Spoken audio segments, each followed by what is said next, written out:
कहानी पसंद आए तो लाइक, शेयर एंड सब्सक्राइब। मूर्ख लड़के की कहानी। एक गांव में एक लड़का था जिसका नाम गोपाल था। गोपाल बहुत ही साधारण और मूर्ख बच्चा था। उसे अध्ययन में दिलचस्पी नहीं थी और वह हमेशा खेलने और मस्ती करने में लगा रहता था। उसके माता पिता उसे पढ़ाई की बजाय खेलने की बात करते, लेकिन गोपाल किसी की सुनता नहीं था। गोपाल के दोस्त भी उसी तरह के थे, जो सिर्फ खेलने और मस्ती करने में लगे रहते थे। उन्हें पढ़ाई की बातों से कोई दिलचस्पी नहीं थी।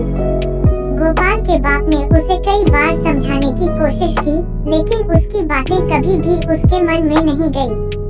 गोपाल ने हमेशा पढ़ाई को अनिवार्य काम के रूप में ही देखा और इसे अपनी प्राथमिकता नहीं बनाया।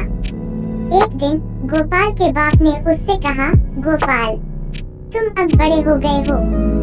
तुम्हें अपने भविष्य की चिंता करनी चाहिए और अपने अध्ययन पर ध्यान देना चाहिए। गोपाल ने कहा, पर पिताजी, मुझे पढ़ाई करने में कोई दिलचस्पी नहीं है। मैं खेलना और मस्ती करना चाहता हूँ। उसके बाप ने उससे कहा, गोपाल, यह तुम्हारे भविष्य के लिए अच्छा नहीं है। अगर तुम पढ़ाई को नजरअंदाज करते रहोगे, तो तुम्हारा भविष्य संवारना मुश्किल हो सकता है। गोपाल के बाप के शब्दों का कोई असर नहीं हुआ और वह अपनी पुरानी आदतों पर अड़िग रहा। समय बीतता गया और गोपाल कक्षा 20 में पढ़ रहा था, लेकिन उसके पढ़ाई में कोई ध्यान नहीं था। उसने अपनी परीक्षाएं भी ठीक से नहीं दी और अंत में उसने कक्षा 20 की परीक्षा फेल कर दी। गोपाल के बाप ने उसे समझाया, बेटा, यह तुम्हारी गलती है। तुमने पढ़ाई को महत्व नहीं दिया और अपने भविष्य को खतरे में डाल दिया। गोपाल ने अपनी गलती को महसूस किया और उसने अपने जीवन को सुधारने का निर्णय लिया। उसने पढ़ाई को अपनी प्राथमिकता बनाया और मेहनत करके अच्छे अंक प्राप्त किए। गोपाल ने अपने मूर्खपन की गलती समझी और उसने अपने भविष्य को सुरक्षित बनाने के लिए मेहनत की।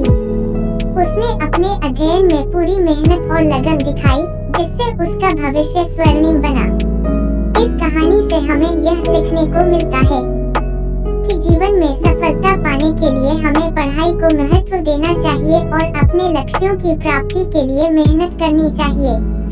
जीवन में अच्छे परिणाम प्राप्त करने के लिए हमें बुद्धिमत्ता और सतर्कता के साथ काम करना चाहिए।